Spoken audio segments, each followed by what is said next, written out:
Welcome students. 11th computer application 7th chapter composition and decomposition.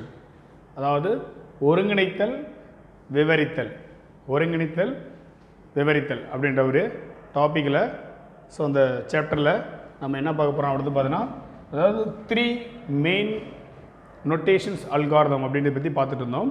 அதில் 2 explain பண்ணிட்டேன். இன்னொன்று flow chart அப்படின்றத பற்றி நம்ம பார்க்க போகிறோம். ஸோ ஃப்ளோ சார்ட் அப்படின்னாலே ஒரு அல்காரிதத்தை ஸ்டெப் பை ஸ்டெப்பாக எப்படி எக்ஸிக்யூட் பண்ணுறது, ஃப்ளோ சார்ட் பயன்படுத்தி என்ன பண்ணுறோம் நம்ம எக்ஸிக்யூட் பண்ண போகிறோம். இந்த ஃப்ளோ சார்ட் அப்படின்றது என்ன சொன்னால் அதில் ரெக்டாங்குலர் பாக்ஸ் பேஸ் பண்ணியிருக்கோம். அதுக்கப்புறம் பார்த்தீங்கன்னா கால்குலேஷன் பாக்ஸ் பேஸ் பண்ணுறது, அதுக்கடுத்தது டைமண்ட் ஷேப்பில் உள்ள பாக்ஸ் பேஸ் பண்ணியிருக்கோம். இந்த மாதிரி உருவாக்கப்பட்டு ஒரு ப்ராப்ளத்தை ஸ்டெப் பை ஸ்டெப்பாக சால்வ் பண்ணுறாங்க. அப்போ சால்வ் பண்ணதற்கு அது என்ன சொன்னால் ஒரு டயோகிராமெட்டிக் மெத்தடு மாதிரி விஷுவல் மேனுவலாக உனக்கு தெரியக்கூடாது, அது ஈஸியாக அண்டர்ஸ்டாண்ட் பண்ணுற மாதிரி இருக்கும். ஓகே, அப்போ flow chart is a diagrammatic notations for representing algorithm. So diagrammatic அப்படின்னும் போது அதில் ஒரு விளக்க காட்சிகளாக உனக்கு அந்த குறியீட்டுடன் ரெப்ரசன்ட் பண்ணக்கூடியது. They give the visual instructions of flow control when the algorithm is executed. அதாவது என்னென்னா விஷுவல் அப்படின்னாலே என்னது படக்காட்சிகளாக நம்மளுக்கு விளக்கக்கூடியதாக இருக்கக்கூடியது. இந்த ஃப்ளோ சார்ட் அப்படின்னா என்ன சார் அப்படின்னா அதே தான் மறுபடியும் சொல்கிறேன், the diagrammatic notations for represent algorithm. Next, they show the control flow algorithms using diagrams in visual manner. So visual மேனர்னா படக்காட்சிகளோட விளக்கக்கூடியது. அப்போ என்ன சார் சொல்கிறோம், ஃப்ளோ சார்ட்னா என்ன சார் அப்படின்னு கேட்டால் the flow chart the collection of boxes containing statement and condition which are the by arrows. அப்போது ஒரு ஏரோஸ் மூலிமா சம் கண்டிஷன் கொடுத்து அந்த ஸ்டேட்மெண்ட் எல்லாமே ஒரு பாக்ஸ் மூலிமா கலெக்ட் பண்ணி வச்சக்கூடிய one of the order of which boxes are executed. அப்போது ஒரு பாக்ஸ் எல்லாம் பயன்படுத்தி அதுக்குள்ளே ஸ்டேட்மெண்ட்டை உருவாக்கி கண்டிஷன் செட் பண்ணி அது ஏரோஸ் மூலிமா உருவாக்கப்பட்டு அதை ஷோ பண்ணி காட்டி இயங்க வைக்கக்கூடியதான் ஃப்ளோ சார்ட்டு சொல்கிறோம். சரிங்களா, இது ஒரு 2 மார்க் ஃப்ளோ சார்ட் அப்படின்றது. இப்போ ஸ்டெப்ஸ் சொல்கிறாங்க. ஃபஸ்ட்டு ஃப்ளோ சார்ட்டில் ஃபஸ்ட்டு என்ன ஸ்டெப்ஸ் இருக்கும், எ ஸ்டேட்மெண்ட் இஸ் கண்டெய்ன்டு பாருங்கள், போட பாருங்கள். எ statement first step 1, a statement is contained a rectangular box with a single out going arrows. பாருங்கள், இது ஒரு ரெக்டாங்குலர் பாக்ஸ் மாதிரி இருக்கா, அந்த பாக்ஸ் கூட என்ன இருக்குது, சிங்கிள் ஏரோஸ் ஒனுக்கு வந்து கொண்டிருக்கும், which is points the box to be executed next. அப்போ இந்த பாக்ஸ்லேருந்து நெக்ஸ்ட் ஏரோ இருந்துச்சுன்னா அடுத்த ஸ்டெப் என்ன அப்படின்னு பார்க்க போகிறோம். அடுத்த ஸ்டெப் பண்ணும்போது எ condition is contained in the diamond shape box 2 outgoing arrows. அது 2 அவுட்கோயிங் ஏரோஸ் அப்படின்போது ஒன்று இப்படி இருக்கும், ஒன்றுனா இருக்கும் இந்த மாதிரி இருக்கும். அப்போ ஏரோஸ் எப்பவுமே வந்துட்டு இருக்குது. இந்த ஏரோ இங்கே ஒரு ஏரோஸ் இருக்குது, இங்கே ஒரு ஏரோஸ் இருக்குது. அப்போ கண்டிஷன் வந்து ட்ரூ ஆர் பால்ஸ் பேஸ் பண்ணியிருக்கு. லேபிளை பொறுத்தவரை லேபிள்னா கண்டிஷன் சொல்லுவோம்,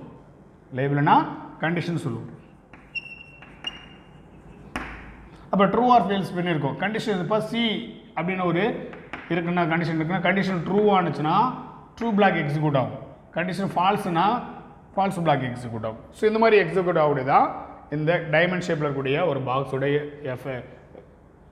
எக்ஸ்பிளைன்.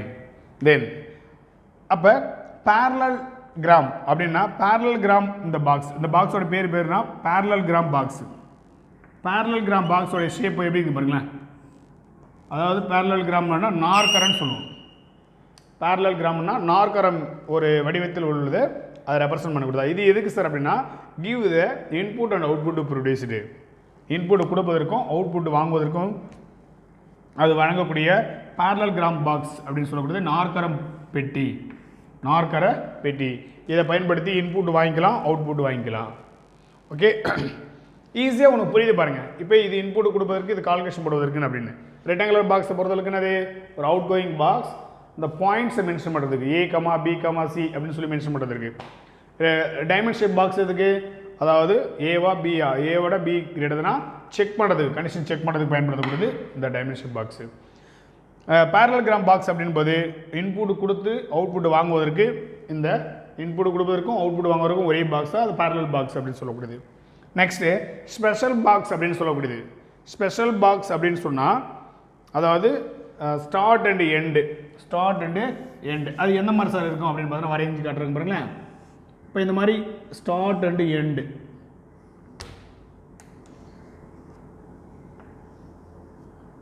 இதுதான் ஸ்டார்ட் அண்ட் எண்டு. ஸ்டார்ட்டுக்கும் எண்டுக்கும் பயன்படுகிறது ஸ்டார்ட்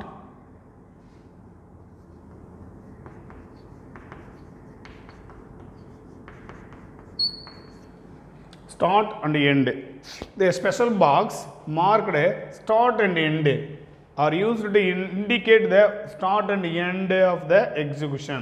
அப்போ ஒரு ப்ரோக்ராமை ஒரு ஸ்டெப்ஸ் அதாவது ஃப்ளோ சார்ட்டை வந்து முடித்து வைக்கிறது, ஒரு ப்ரோக்ராமை முடித்து வைக்கிறது எதுன்னு பார்த்தோன்னா இதுமாதிரி ஸ்டார்ட் அண்டு எண்டு. ஓகே, இந்த மாதிரி எக்ஸிக்யூட் பண்ணக்கூடியது இந்த ஸ்டெப்ஸு. நெக்ஸ்ட்டு அதாவது ஒரு முழு எண்ணை கொடுத்துட்றாங்க, அதை அதாவது ஏ பியோட வேல்யூ பார்த்தோன்னா 5, ஏவோட வேல்யூ எடுத்துகிட்டு போய்ட்டு பியால் டிவைட் பண்ணி அதுக்குடைய ரிமைண்டர் வேல்யூனா கோஎஃபிஷியன்ட் என்ன அப்படின்னு கண்டுபிடிக்கணும். பாருங்கள், ஈஸியான ஒரு ஃப்ளோ சார்ட். இந்த ப்ராப்ளத்தை நான் கொடுத்துருக்குறேன், நான் எழுதி போட்டிருக்கிறேன். ப்ராப்ளம் எழுதி போடல, ஜஸ்ட் எக்ஸாம்பிள் அப்படின்னு சொல்லி கொடுத்துருக்குறேன்.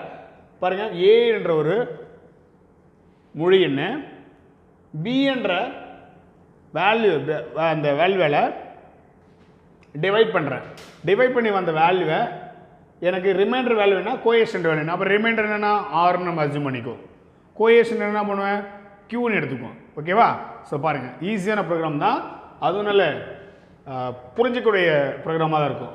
பாருங்கள், இந்த ஸ்டெப்ஸு பிரகாரம் ஸ்டார்ட் அண்ட் எண்டுக்கு என்ன பாக்ஸ்னா ஸ்பெஷல் பாக்ஸ். இந்த பாக்ஸ் பேர் என்னன்னா special box. Okay, parallel box அப்படின்றதுக்குன்னா பேரலல் பாக்ஸ், அதாவது இன்புட் கொடுப்பதற்கு அவுட்புட் வாங்குவதற்கு ஏ கமா பி 2 வேரியபிள். இப்போ ஏ அப்படின்றது முழு எண், பி அப்படின்றது டிவைட் பண்ணக்கூடிய value N. Okay, Q comma R. இப்போ கியூ அப்படின்றது கோஎஃபிஷியன்ட், ஆர்ன்றது ஏவோட வேல்யூ ரிமைண்டட் வேல்யூ. இப்போ இந்த இடத்துல என்ன பண்ணிருக்கேன், ரெக்டாங்குலர் பாக்ஸ் யூஸ் பண்ணி அது மாதிரி ஏரோஸ் பயன்படுத்தி பாயிண்ட்ஸ் மென்ஷன் பண்ணிருக்கேன். ஓகே, இப்போ பாயிண்ட்ஸ் மென்ஷன் பண்ணும்போது இந்த இடத்துல கண்டிஷன் செக் பண்ணுறேன். கண்டிஷன் நான் கொடுத்துருக்கேன், பியை விட ஆர் நாட் ஈக்குவல்டா. ஆர்ன்றது என்னது ரிமைண்டட் வேல்யூ. அப்போ இந்த மாதிரி நான் கம்பேர் பண்ணும்போது 25 நான் 5ஆல் ரிமைண்டர் பண்ணுறேன். அப்போ 5 டைம்ஸ் இருக்குது, ரிமைண்டர் என்ன இருக்கும் 0 இருக்குது. இப்போ டிவைட் பண்ணாலே நம்ம எதோட வேல்யூ எடுத்துக்கோம் 5ன்னு சொல்லி அஸ்யூம் பண்ணிக்கோ. 0 என்ன வரும், so remainder value 0, coefficient value 5. இப்போ கோஎஃபிஷியன்ட் வேல்யூ என்னது கியூன்னு சொல்லுவோம், ரிமைண்டர் வேல்யூ என்ன இருக்குது 0ன்னு இருக்குது. அப்போ இதோட வேல்யூ எப்படி வரும், இந்த மாதிரி பியை விட பின்றது 5 விட அதாவது ரிமைண்டர் வேல்யூ என்னது 0 வந்துச்சு நம்மளுக்கு. அப்போ இந்த இடத்துல கண்டிச்சு செக் பண்ணுறேன், பியோட வேல்யூ 5, பி 5 விட ஆர்ன்ற ஒரு வேல்யூ கிரேட்டர் தானா, கண்டிஷன் ட்ரூவா இல்லை ஈக்குவலா அப்படின்னு சொல்லி செக் பண்ணுறேன். கண்டிஷன் ட்ரூ ஆனிச்சுன்னா இது எக்ஸிக்யூட் ஆகும். கோஎஃபிஷியன்ட் வேல்யூ கூட ஒன்று ஆட் பண்ணி 6ஆக மாறி ரிமைண்டட் வேல்யூ கூட ஒன்று மைனஸ் பண்ணி அதுக்கப்புறம் அதோட வேல்யூட அசைன் பண்ணிக்கும் 1. அப்படி இல்லைன்னா கண்டிஷன் வந்து உனக்கு என்ன இருக்குது ஃபால்ஸாக இருந்துச்சுன்னா, பியை விட ஆர்ன்ற வேல்யூ ஈக்குவலாக இல்லாமல் கிரேட்டர் இருந்துச்சுன்னா எஸ் பார்ட் எக்ஸிக்யூட் ஆகும், எஸ் அப்படின்ற ஒரு ட்ரூ பார்ட் எக்ஸிக்யூட் ஆகும். அப்படி இல்லைனா ஃபால்ஸ் பார்ட் எக்ஸிக்யூட் ஆகும். ஆரோட வேல்யூனா 0, ரிமைண்டர் வேல்யூ நம்மளுக்கு என்ன கிடச்சிது 25 டிவைட் பண்ணா. ஓகே, இந்த மாதிரி இருக்குது. அப்போ 0ன்றது ரிமைண்டர் வேல்யூ 0ன்னு சொல்லியிருக்கும். கோஎஃபிஷியன்ட் என்ன கிடச்சிது 5ன்னு சொல்லி. அப்போ 5 0, 5ன்னு சொல்லி நம்மளுக்கு அவுட்புட் வரும். பாருங்கள், ஸ்டெப் பை ஸ்டெப்பை எக்ஸிக்யூட் பண்ணுறேன். ஸ்டெப் பை ஸ்டெப்பாக எக்ஸிக்யூட் பண்ணுறோம். ஸோ இது மாதிரி ஒரு ஃப்ளோ சார்ட் மூலிமா ஒரு ப்ராப்ளத்தை எக்ஸிக்யூட் பண்ணக்கூடியதான் இது. சரிங்க சார், ரொம்ப அந்த கான்செப்ட் ஓகே தான். ஆனால் இதனுடைய அட்வான்டேஜ் சொல்கிறேங்க. அட்வான்டேஜ் அப்படின்னு பார்க்கும்போது disadvantage of flow chart. A flow chart are less compact than representation of algorithms in programming language or pseudocode. Pseudocode programming language compare பண்ணும்போது லெஸ் கம்பேக்ட் அப்படின்னா குறைந்த தாக்கத்தை உண்டாக்கக்கூடியது. எப்படின்னு கேட்டிங்கன்னா ப்ரோக்ராமிங் லாங்குவேஜில் அவுட்புட் வந்து தெளிவாக இருக்கும். இந்த ஃப்ளோ சார்ட் போட்டு கட்டுறதுல அதனுடைய ஸ்டெப்ஸ் என்னன்றது ஒன்றுது இதை வச்சு கம்ப்யூட்டரில் ரன் பண்ண முடியாது. ஜஸ்ட் என்ன பண்ணலாம், ஒரு படக்காட்சியாக தான் மட்டும்தான் தெளிவுபடுத்திக்கலாம். அதுக்கு ஃபஸ்ட்டு பாயிண்ட்டு, சூடோ கூட விட ப்ரோக்ராமிங் லாங்குவேஜை விட உனக்கு லெஸ் கம்பேக்ட்னா குறைந்த தாக்கத்தை ஏற்படுத்தக்கூடியது. நெக்ஸ்ட்டு அதுக்கடுத்தது தே ஒபேஸ் த பேசிக் ஹைரார்கியல் ஸ்ட்ரக்சர் இந்த அல்காரிதம்ஸ். அதாவது அதுக்கேற்றவாறு என்ன பண்ணுது, ஒபேசர் த பேசிக் அடிப்படையிலேயே ஒன்றுது அதனுடைய அல்காரிதம் என்ன பண்ணுது, அதனுடைய அமைப்பை கொண்டது. அது மட்டும் இல்லாமல் பாருங்களேன், the alternative statement and loops are displayed the control flow. இதில் ட்ரூ ஆர் ஃபால்ஸ் பேஸ் பண்ணி கண்ட்ரோல் ஸ்டேட்மெண்ட் கண்ட்ரோல் ஃப்ளோவில் ட்ரூ ஆர் ஃபால்ஸ் பேஸ் பண்ணி எக்ஸிக்யூட் ஆகக்கூடியதான் இந்த disadvantage. Next the flow chart do not restrict of displayed the control flow structure. The flow chart do not restrict of as the discipline the control section அப்படின்னு சொல்லக்கூடியது. அப்போ எந்த ஒரு தடையும் இல்லாமல் செயல்படக்கூடியது பார்த்தீங்கன்னா இந்த flow chart.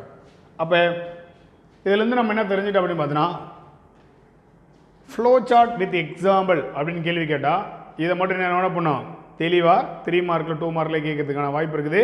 Disadvantage of flow chart அப்படின்னு தனியாக 3 மார்க்கில் கேட்டாங்கன்னா அந்த 4 பாயிண்ட்ஸ் எழுதணும்.